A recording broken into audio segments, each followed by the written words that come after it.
Hi there, I'm Chris, and this is Miriam. We own and operate Keto Chow, and today we wanted to answer one of our frequently asked questions. Should you measure ketones? How do you measure ketones? Why would you measure ketones? How you measure ketones would be with the urine strips, which work really well when you first start keto. And the reason why they work really well when you first start keto is because you have an excess of ketones and then that spills over into your urine. After you've done keto for a while, your body gets to the point where it utilizes those ketones better. Yep.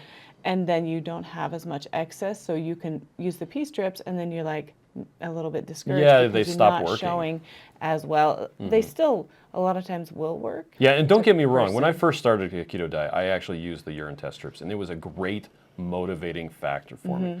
So a lot of people kind of get down on them and say, oh, those are completely ineffective. They're inexpensive, and they do tell you that something is happening, and if that's what helps you, then great. There's also a breath ketone meter. The breath ones are kind of problematic, but what most people are actually looking for are the blood ketone meters, which seem to be quite a bit more effective. Yep, and we have used multiple different kinds of blood ketone meters. A lot of them work really well. We probably use Keto Mojo the most.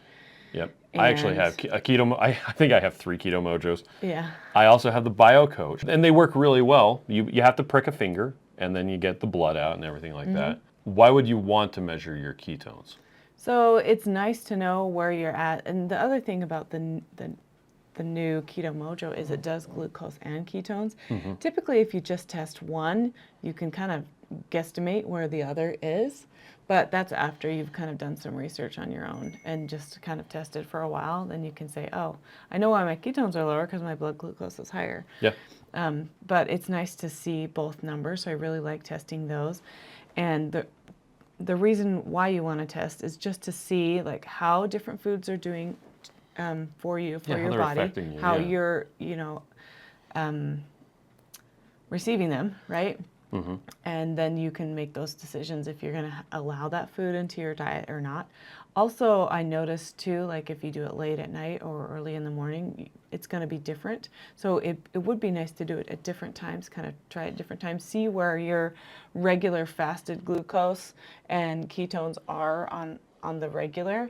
And you can also compare it to like did you eat really late last night? Did you sleep really well? Because we have used a glucose monitor before, A continuous glucose monitor. and I yeah. noticed that my glucose will go up if I'm excited about something or if I'm nervous about something. And Teaching so a teenager how to drive. it's going to be the same thing with the blood monitor, but Yeah. it's really nice to be able to just kind of help you reset. A lot of times if we get on our keto journey and we need a reset, we can check our ketones and see how things are going. You don't have to check your ketones. You can just go off of a list and say, okay, these are the things I'm going to eat. And then a lot of times you can do really well without checking ketones or blood glucose, but you can. It's a fun thing that you can experiment with. So we recently talked on a live stream about I was having problems with some computer equipment, and on Reddit it said, "Well, have you checked the log file?" And so I went in the log file, and the answer was right there, exactly what was going wrong. Now I don't check the log. That was literally the first time I had ever checked the log file for that particular I didn't software. even know there was a thing. Yeah. And a glucose meter or a ketone meter can act kind of as a log file for you.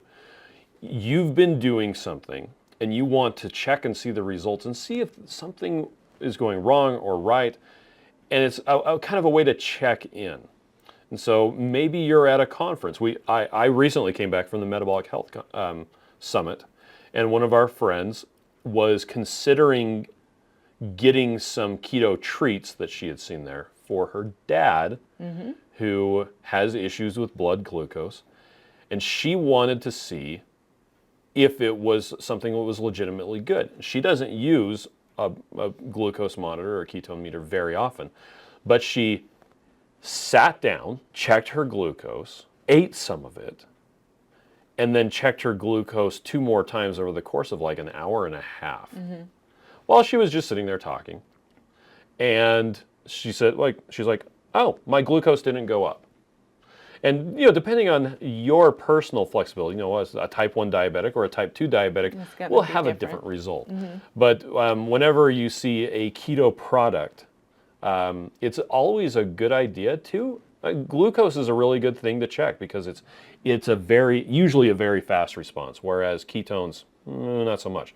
Our friends Joe and Rach with Two Crazy Ketos, they did do a review of the Keto Mojo, and they often will see people say, well, I ate blah, blah, blah, and it kicked me out of ketosis, and so it's not good. They actually did an experiment where they ate a bunch of ground beef and eggs and cheese and other legitimately, like, no questions, this is keto Zero food. carb foods. And their ketones went down after they ate it. And then it came back up a couple hours later. So ketone meters can be a really good diagnostic tool. Glucose meters can be a good diagnostic tool, especially to see if something is affecting you. But by far the best thing in my estimation is stick to a good carb count that works for you. And you usually don't have to even worry with testing. A lot of people will chase ketones. Yeah, they strive to get a higher number. You feel like you have to get a higher number. And sometimes that's causing more stress for yourself. And if what you've eaten complies with what you've seen in your history before, is meat, cheese, green vegetables, fat, then you're going to pretty much be in ketosis because you have learned about yourself and you don't need to chase those ketones. Yep. Anyway, that's what we wanted to talk about today.